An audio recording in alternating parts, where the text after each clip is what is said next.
Welcome to Lab Life with the Air Force Research Laboratory. Hi, I'm Michelle. And I'm Kenneth. Hello, folks. Today we are joined by John Henry Williams to discuss bunker busters, discovery downtime, and just what it takes to be a materials detective. In 3, 2, 1. John Henry, welcome to the podcast. Hey, thanks for having me. Excited to be here. Yeah, we're excited too. You're not a stranger to some of our, social media activities and live streams. You did a really cool AFRL Inspire talk mid 2021. So maybe some of our listeners even know your voice already. I don't know if that's a good thing or not, but it's a cool talk, and we'll get to some of that later and put a link in the show notes. But what we're going to hone in on first is that you've described your career, or part of your career, as kind of a materials detective. So, I mean, is that like what we'd see on CSI shows, or are you like a superhero, like a Batman type? Yeah, I don't know if anybody's ever called me Batman, but I like that. But yeah, that's one of the things I really love about materials engineering, which is my technical background, is that opportunity to be like a detective, to take a material that you could come in knowing nothing about, and we've got all of these great tests and methods and characterization techniques to ask that material questions, and to ask it why it behaves like it does. How does it behave? What happens when we increase its temperature? What happens when we put it under stress? And really start to understand what that material is, and then hopefully be able to take advantage of that material, right? Either identify what the right material is for a certain application, or maybe even go in and design a material that gives us the properties that we want for a specific application. So the possibilities are really endless there. And I like that it really is almost like a mystery, where you come in and you ask us all these questions, you try to get as much information as you can, and then you go forward and get to solve big problems.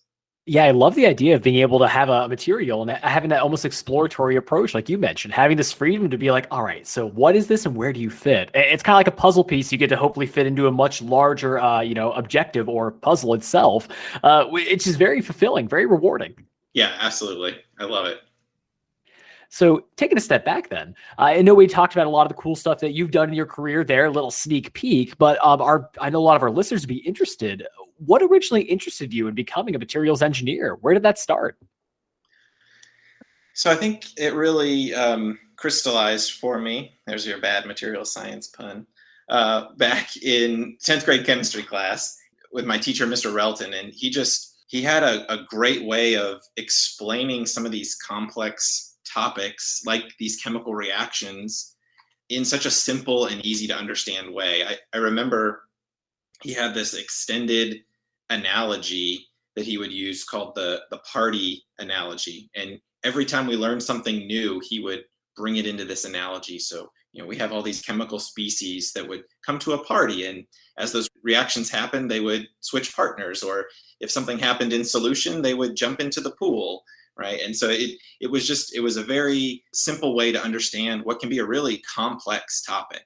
And it really got me excited about a lot of the opportunities there associated with chemistry. Interesting side note, at the end of the year, we ended up making a video about the party analogy. And I got to play our teacher, Mr. Relton. We had this idea that we would make me look like a crazy mad scientist. And so we were going to put hair gel in my hair to make my hair stand up. And we got to the day of, we were ready to record, and we forgot the hair gel. And so someone had a thing of Vaseline in their backpack. So we decided to use that instead in all of our infinite 10th grade wisdom. And needless to say, my parents were not very happy, and it took many, many days to wash all of that out. But I think overall it was worth it. That initial experience with chemistry got me excited when I ended up going to Georgia Tech for college, and I applied to be a chemical engineer. During that first semester, they offered up a class where we got to learn about what chemical engineers did. And so they brought in a range of different chemical engineers. And, I love all my chemical engineering buddies out there, but throughout that whole semester, all I ever heard about was oil refineries and diapers. And so at that point, I figured maybe there was something else to look into. And so I ended up learning about materials engineering And it was something that I didn't even know was a discipline before going to school. And it was described to me as chemical engineering without the plumbing. And so that sounded like something of interest to me. I knew that, I could still use my chemistry background and my chemistry passion. And so I switched to be a materials engineer, fell in love immediately. And that's what I stuck with. And that's what I've been doing during my time at AFRL as well. Could you describe that phrase, chemical engineering without the plumbing? What does that really mean? Sure. So there's, in chemical engineering, there's a lot of process flow and designing reactions. And on the material side, we're really looking at specific material properties like metals and ceramics. So, you think of those as the solid materials as opposed to designing reactors and things like that to take advantage of chemistry, to ultimately get whatever your desired output is, refine your material or create your diaper, I suppose.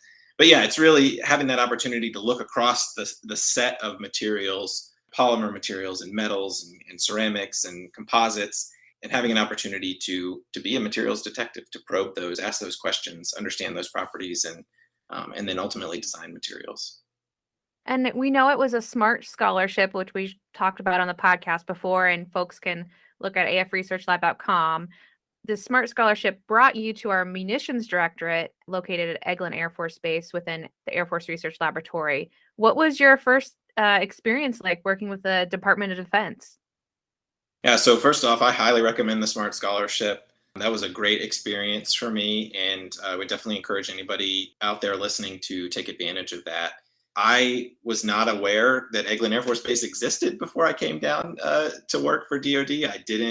I had never really thought about the fact that we have these weapon systems and they have various technologies associated with them. And so there must be researchers that focus on those things. So I ended up going down to the High Explosives Research and Development Facility, or the HERD, out there to work on explosive materials. And I had never thought about people doing research on explosives. And so it was really eye-opening to see, one, the really interesting technical areas that were being looked into in the Department of Defense.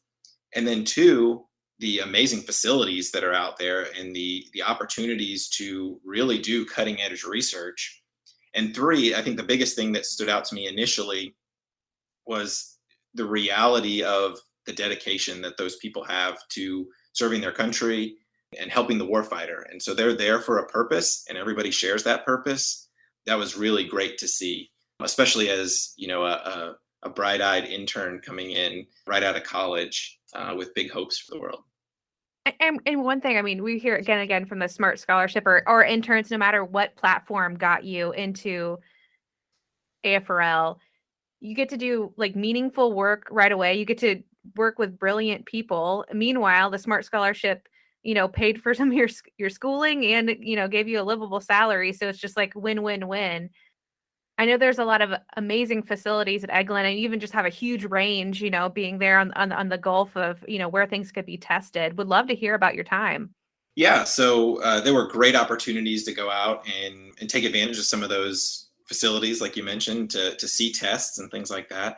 As far as, specific research coming in as an intern, there was, a lot of safety considerations there. Not too much working on specific explosive materials to start, but working on a lot of the aspects that surround those. So a lot of times people think about explosives as just one thing, a monolithic piece, right? But actually, a lot of the explosives that we use are composite materials, where we've got explosives and metals and all sorts of other additives that are held together by a polymer binder or a plastic binder.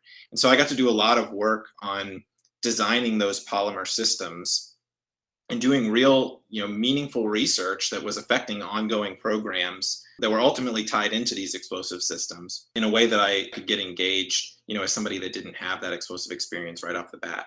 So I learned about things like design of experiments, which just completely fascinated me right from the start. Just the ability to use statistics to design a test space and to use math to understand how we can find the most information by strategically selecting our data points. And then on the back end, using all of that information that you've collected to predict a new material, right? And to eventually end up with a solution that you have never even tested before, but you can know what those properties are because you've done all the legwork beforehand. And so really being able to learn about that new field and contribute to a meaningful project that was ongoing while not dealing specifically with the explosives piece as an intern was awesome. And then as I came on full time, I was able to start to get more involved with the explosive materials.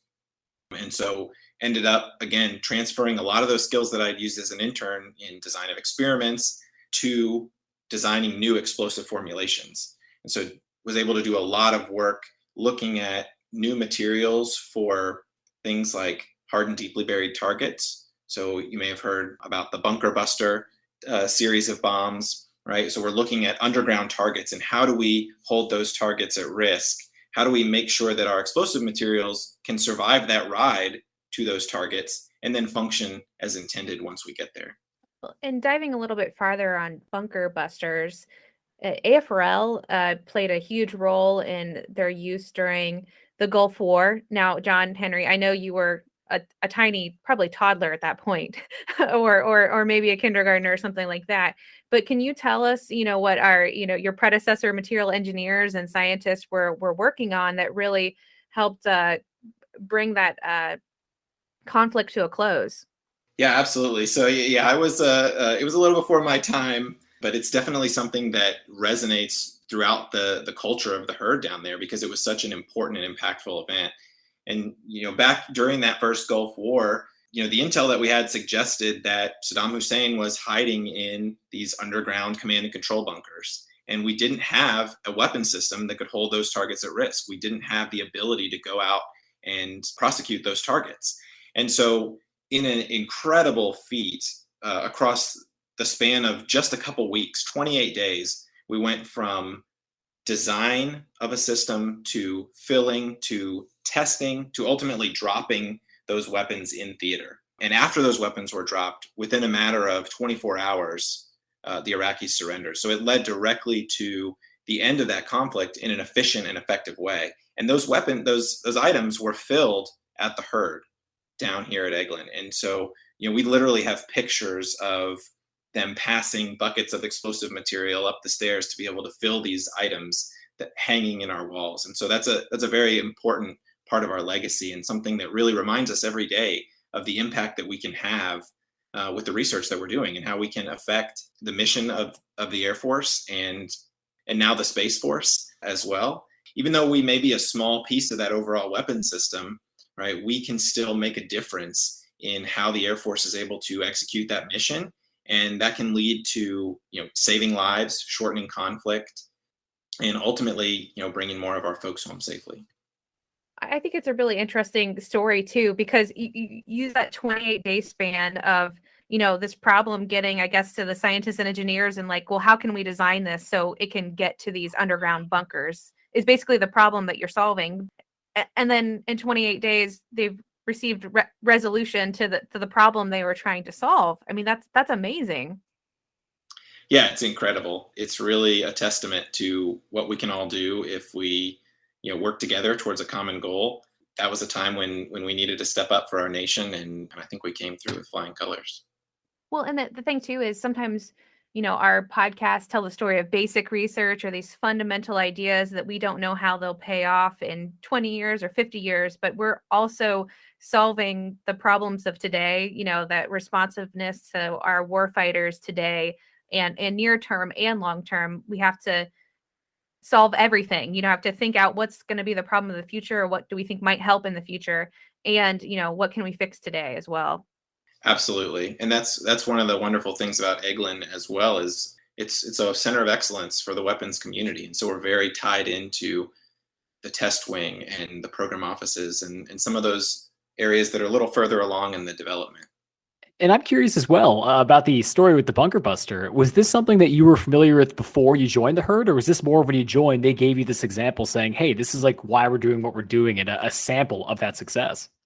I think I'd probably heard the word bunker buster before, but I definitely didn't have the context in terms of how impactful that was, how quickly the development cycle went, and of course, the impact that those specific people down there had on that effort. Well, speaking of impact, we're now catching up to the modern day, kind of what you're doing now. So the new title that you have is you're part of the workforce development branch in our munitions directorate. So still down in Eglin Air Force Base. So what are the goals of this initiative, and what is it really all about? Yeah, this is something that I'm really excited about. Our directorate has said that workforce development is a key capability for us, and so we've stood up a branch to do that for the directorate. And we just started back in May of this year, but we're moving out and we're doing a lot of good things. And our mission down there is really very simple. We want to maximize the impact of the munitions directorate workforce, and that means a couple things to us. We want to maximize the impact to our community. So we look at things like STEM outreach, our internship programs, designing that talent pipeline for how we bring in folks to our directorate. We want to maximize the impact to the workforce itself. So we want to help them understand all of the development opportunities that are available to them, career broadening opportunities. We want to help them meet their career goals. And then ultimately, we want to maximize our impact to the organization and the warfighter. So we want to make sure that that workforce is aligned to what the S&T needs are for our airmen and guardians now and in the future. And so we really are focused in on what our organizational priorities are, understanding those, and then helping our workforce get there and meet those needs. And we certainly have different initiatives across our enterprise, and we have to have these local people to execute new ideas and share best practices they come up with. And just one little piece that you touched on was STEM efforts, and you are in that Florida Panhandle region. What are some of the stuff that you're doing to engage with your local communities? Yeah, so we have a lot of great things going out in the STEM area. The biggest thing that we do right now is we host First Lego League opportunities, so that gives kids from K to 12 opportunities for age appropriate activities with Legos. They build Lego robots, they do competitions, they form teams. And so there's an opportunity there to really get kids excited early on, right? We want to open up people's eyes to STEM when they're 5, 6, 7 years old. In addition to, folks like me that didn't really get the picture until, 10th grade chemistry class. So we've done a lot of activities there. We have opportunities for kids to work with drones in a similar way, where they can come in, they can program drones, they can be in a competition, again, all the way from elementary school through high school. And so we've thrown this wide net out there. We put our S&Es in the schools to do demonstrations. We put our S&Es at the science fair to engage with kids and get them excited about what the opportunities are in their local area to work for a government laboratory, and really just try to make that impact one kid at a time. It's a personal thing, right? You have to be able to reach out and inspire those kids. And so we cast a wide net to try and inspire as many kids as we can, to increase that awareness as much as we can to the great things that STEM is and the opportunities that going into a STEM field offers them. And no doubt for our S&Es or scientists and engineers, that kind of probably fills up your cup a little bit to get to engage with, the next generation that's going to help solve problems and get excited about science and, maybe do a skit and imitate you guys someday, right? Just like you did with your chemistry professor or high school teacher. Yeah, absolutely. It's awesome to go out there and just see how smart a lot of these kids are, how passionate they are about these various topics. And so, I love doing the science fair every year and getting to talk with the middle schoolers and talk with the high schoolers. My son is actually, he just turned 5 this year. He's starting kindergarten. So I'm excited to get him spun up and to get him in some of these activities. We've gone around to some of the local areas and some of the things that we engage in, and I think he's excited about STEM. And so I want to foster that as well. So absolutely, it's a fun thing to do, and the workforce responds well to it. They love doing it as well. And so we look to take advantage of that passion and hopefully, like I said, reach a lot of kids. Yeah, I mean, it's cool that you have so many doors that some people may not have known were open to them. I mean, like you touched on something earlier, John Henry. When I was a kid, if I had known I could have done a Lego robotics league, I would have jumped on that. Like imagining that opportunity. I mean, how cool is that kids can be like, I like building Legos, and you give them the opportunity to say, well, hey, let's take that a step further, something you're comfortable with, but yeah, inviting STEM into the home. Like it's just so neat. Yeah, I know. I wish all these opportunities were there when I was a kid. I guess we just try to do better for the next generation than we had for ourselves, right? So yeah, it's a great opportunity. Yeah, and that's why we'd love to hear. So we talked about these awesome opportunities and talked about all the lives you get to impact. Are there any specific examples you have then at these events of any particular teams you may know or students that really shown out you're comfortable talking about that really show how cool these STEM opportunities can be? Yeah, so I think the best example is actually one of our interns that came in and kind of shows what we're trying to do with the STEM activities and a lot of these outreach opportunities of bringing kids in to ultimately, work for a government laboratory. And I had a student come through several years ago, and she was interested in the STEM field, but not necessarily interested in a government career. She didn't really know what being a government researcher was about. She was an exceptional student, very, very bright. She ended up helping us publish several papers. She won the Outstanding Student Award that year for her internship. And so this is the high quality talent that we want, right? We want to be able to bring people like this into the government. And just the opportunity to show her what it is we do, to show her the opportunities that she could have there, the facilities and the people and the meaningful work that she could be a part of completely changed that perspective. Ultimately, coming out of that, she ended up pursuing a career in the government. And so it's those kind of relationships that we can build and impacts that we can make that really stand out. And even better than that, I'll say, is she was local. Her parents run a local company, and I just happened to run into them, and they came up to me one day and said, "Thank you for the impact that you've had in our daughter's life." She had no interest in this, and going through this internship changed her perspective and changed her trajectory. And so to me, that was huge. I mean, like, that's exactly why we do what we do, right? Is just being able to pour into these kids and show them some of the opportunities that are out there and hopefully inspire them to be a part of our community.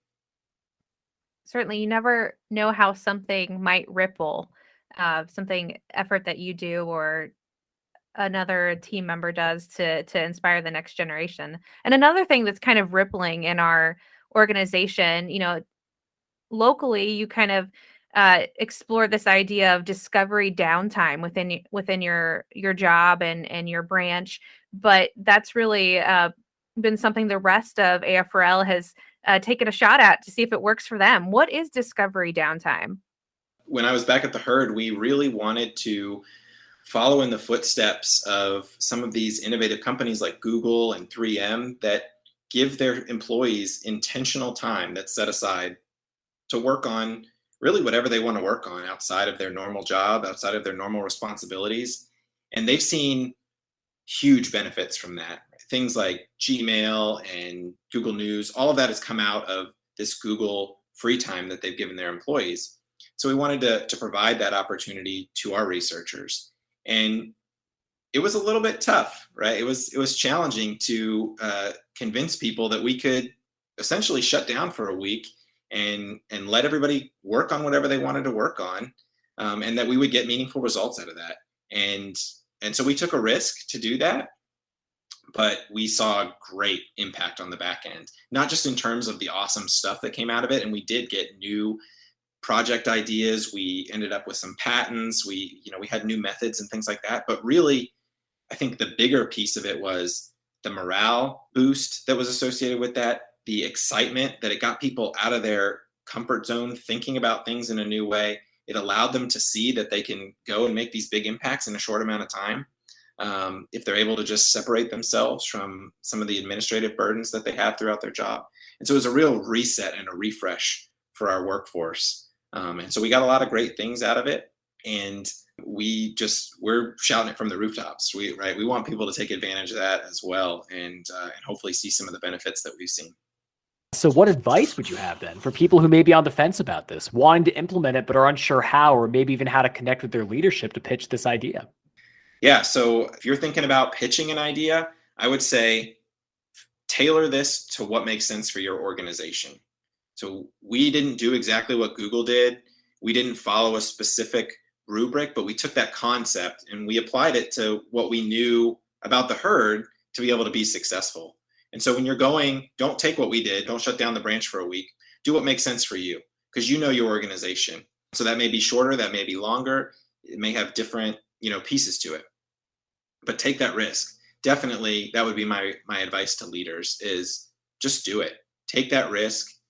Provide your people the top cover that they need to be able to separate and to be able to set themselves aside from, meetings and emails for a short period of time and see what happens. Because I think you'll be pleasantly surprised.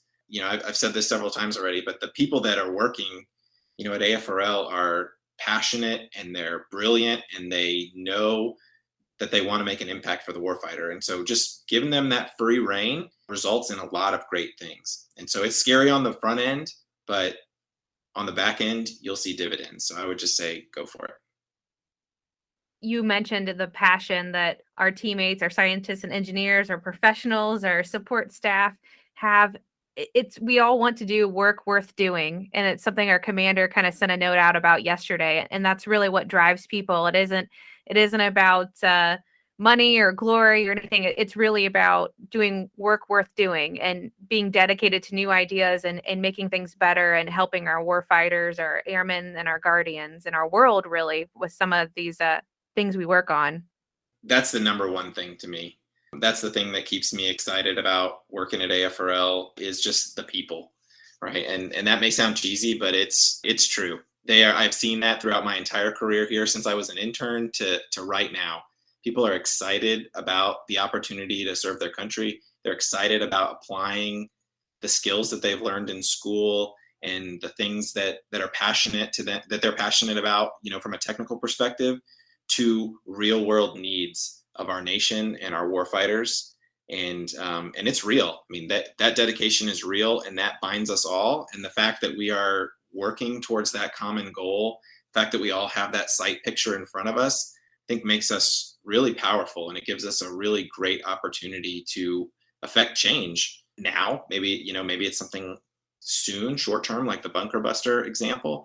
Maybe it's something in 10, 15, 20 years, but we're all moving towards that goal. And it's just great to see. And it's wonderful to be a part of. Honestly, John Henry, what a great way to round things out. So we thank you for joining us today. You had a really inspiring and very cool journey, doing amazing work inside the actual workforce development branch. And I'm sure we'll catch up more later on, but we're just happy we had a moment to speak with you today. Yeah, great to speak to you and just had a wonderful time. I really appreciate the opportunity. Make sure to follow us on social media at Facebook, Twitter, LinkedIn, Instagram, and YouTube at AF Research Lab. And remember, stay curious. Logging off.